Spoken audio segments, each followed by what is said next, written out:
রক্তশূন্যতা। রক্ত মানবদেহের সবচেয়ে গুরুত্বপূর্ণ উপাদান। রক্ত গঠিত হয় রক্তরস এবং রক্তকণিকা নিয়ে। রক্তকণিকা ৩ প্রকার, যথা লোহিত রক্তকণিকা, শ্বেত রক্তকণিকা এবং অনুচক্রিকা।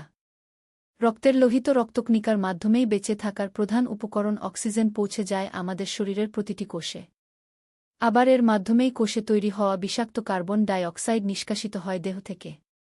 লোহিত রক্তকণিকায় থাকা হিমোগ্লোবিন নামক রঞ্জক পদার্থ রক্তের অক্সিজেন এবং কার্বন ডাই অক্সাইড পরিবহনে মূল ভূমিকা পালন করে।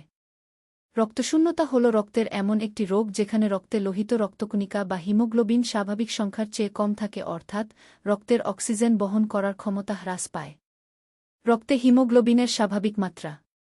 রক্তে হিমোগ্লোবিনের স্বাভাবিক মাত্রা সাধারণত লিঙ্গ, বয়স এবং স্বাস্থ্যগত অবস্থার উপর নির্ভর করে। অস্বাভাবিকভাবে কম মাত্রার হিমোগ্লোবিন রক্তশূন্যতা নির্দেশ করে। বয়স ও লিঙ্গভেদে হিমোগ্লোবিনের স্বাভাবিক মাত্রার তালিকা।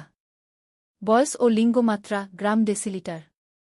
নবজাতক 1-4-2-4, 0-2 সপ্তাহ 1-2-2-0, 2-6 মাস 1-0-1-7, 6 মাস 1 বছর 9-5-1-4, 1-6 বছর 9-5-1-4, 6-1-8 বছর 1-0-1-5-5, পূর্ণবয়স্ক পুরুষ 1-4-1-8।